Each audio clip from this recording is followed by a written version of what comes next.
તમે તમારા માતા પિતાને ઘરડા ઘરમાં મૂકી આવ્યા તો યાદ રાખજો, સેમ રૂમની ચાવી રાખજો, 25 વર્ષ પછી તમને કામમાં લાગશે.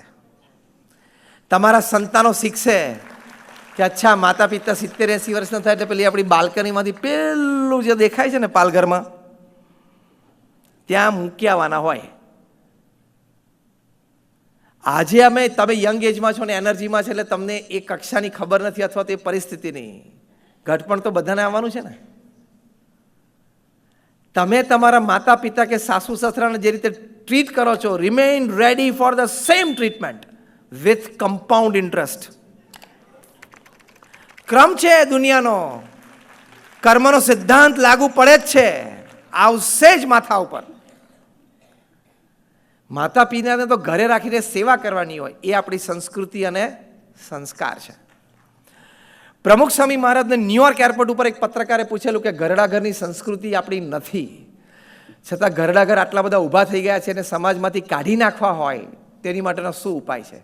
પ્રમુખ સ્વામી મહારાજ સ્પોન્ટેનિયસલી ઉત્તર બોલ્યા, કારણ કે અમને જાહેર જીવન, લોક જીવનનો જબરજસ્ત અનુભવ. પ્રમુખ સ્વામી મહારાજ બોલ્યા કે તમે ચાઇલ્ડ કેર સેન્ટર્સ સમાજમાંથી કાઢી નાખો એટલે ઓલ્ડ એજ હોમ્સ એની જાતે નીકળી જશે. What a wonderful answer, wisdom filled answer.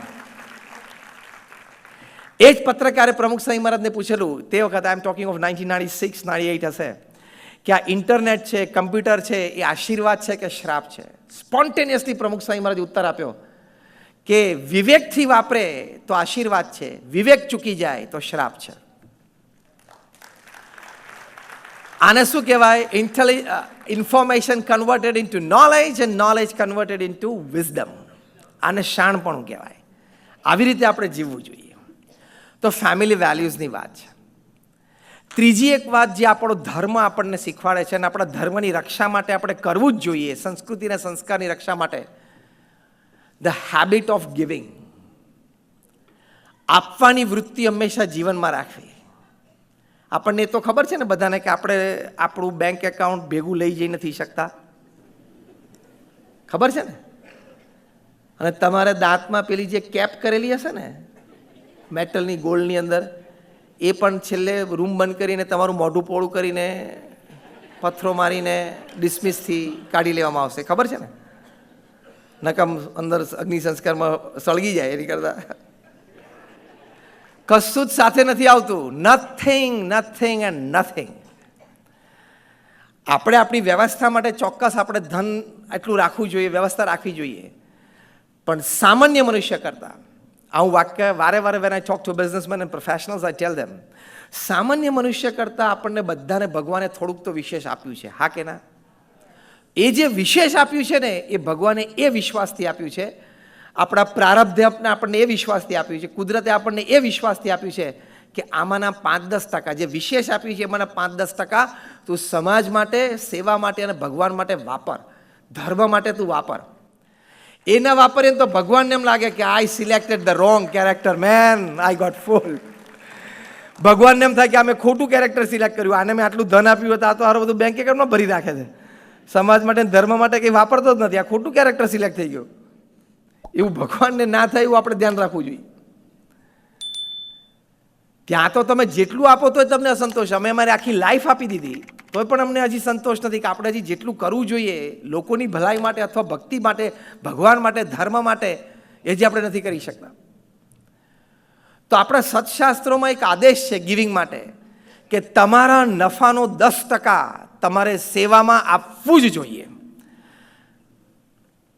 તમે 10% ના આપી શકો તો 5% આપો, 5% ના આપી શકો તો 2.5% આપો, પણ take the joy of giving. Rabindranath ટાગોરે બહુ સરસ વાત લખી છે, when the purse is open the heart is filled. જ્યારે તમે ચેન ખોલો છો ને પર્સની, એટલે પર્સ એટલે ખાલી પર્સ નહીં સમજવાનું, વોલેટ પણ સમજવાનું, પછી કે એકલું પર્સની વાત કરી. When the purse of the wallet is open and emptied the heart is filled. એ આનંદ છે ને એ તમને બીજેથી ના મળે. એ તમે દાન આપો, નિસ્વાર્થ ભાવે આપો. પહેલાં જે મેં વાત કરી એ રીતે દાન આપવાનું, હા, 4 જગ્યાએ નામ લખાવીને નહીં. નામ લખાવવાનો આગ્રહ રાખે ને એ દાનવીર છે જ નહીં, ભલે કરોડોનું દાન કરતો એ દાનવીર છે જ નહીં, એ અહમી માણસ છે. દાન આપીને ખોટ ખાધી, તે અહમ વધી ગયો. અને ધારો કે ભૂલથી કોકથી એ નામ હટી ગયું તો ખબર કેટલો ગુસ્સો આવી જાય છે. તે ગુસ્સો વધ્યો દાન આપીને, ખોટ ખાધી. I want to give selflessly to the society. તમે છે ને ગૂગલ રાત્રે જઈને કરજો. એક સંદીપ બચ્ચે નામનો ઓટો રિક્ષા ડ્રાઈવર છે, બેન્ડ્રા બેન્ડ સ્ટેન્ડની આજુબાજુ છે, પાર્લા રિક્ષા ચલાવે છે. એની રિક્ષાના ફોટોગ્રાફ્સ પણ છે. એની રિક્ષાની પાછળ એને બધી નોટ્સ લખી છે. પહેલી નોટ, ફિઝિકલી ચેલેન્જ માટે મીટરથી 50%. બીજી not, on Women's Day, International Day, March 8 or other days, absolutely free for women. ત્રીજી નોટ લખી છે કે જે આ રિક્ષામાં ટ્રાવેલ કરશે એની માટે આટલી આટલી વ્યવસ્થા છે. રિક્ષાની અંદર એને એક ફર્સ્ટ એડ બોક્સ રાખ્યું છે કે મારા રિક્ષામાં કોઈ ટ્રાવેલ કરતો અને કંઈક અચાનક એને થયું, વાગ્યું તો એ મેડિસિન લઈ શકે, બેન્ડેડથી માંડીને બધી, હાર્ટ એટેક માટેની પણ છે. ચોથું એને લખ્યું છે કે આ મીટરના પૈસા પ્રમાણે તમે ચાર્જ આપો છો એમાંથી હું 10% અંધેરીમાં આ એક ઓલ્ડ એજ હોમમાં અને આ એક ઓર્ફનેજ હોમમાં હું નિયમિત આપું છું, અને આ એ મારો દાતા તરીકેનો રજિસ્ટ્રેશન નંબર છે. There is a stunned silence. એક રિક્ષાવાળા પાસે આટલું મોટું દિલ હોય તો ભગવાને તો આપણને ઘણું બધું આપ્યું છે.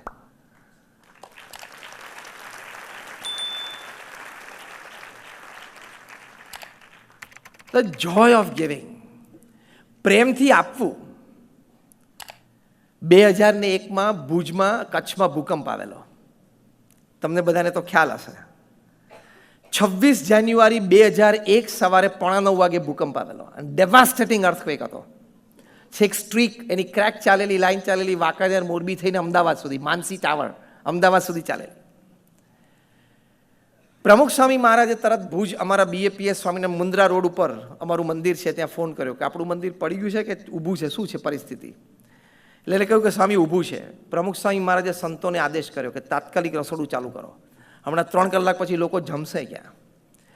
પહેલે જ દિવસે બપોરે 12 વાગે 17,000 લોકોએ અમારા મંદિરે ભોજન લીધું.